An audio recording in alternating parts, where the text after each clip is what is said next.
宝马新车 DV 加在装脚垫之前有一个东西啊是必须要买的，啥都可以不买，但这个得买，就是咱们主副驾驶的座椅下面有一个空调出风口，这个洞看见了吧？原车就是这么敞开的，它很大，手都可以伸进去，没有任何的防护啊。如果你装到脚垫的话，那高度跟它基本持平了。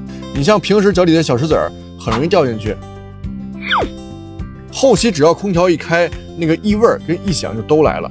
如果后期想处理的话，只能拆座椅、拆地毯，很麻烦。但是如果有防尘罩的话，咱们直接往上一套，就可以很好的保护起来了。这个后面有3M胶，但是你不用撕，直接往里一套，就可以卡得非常紧。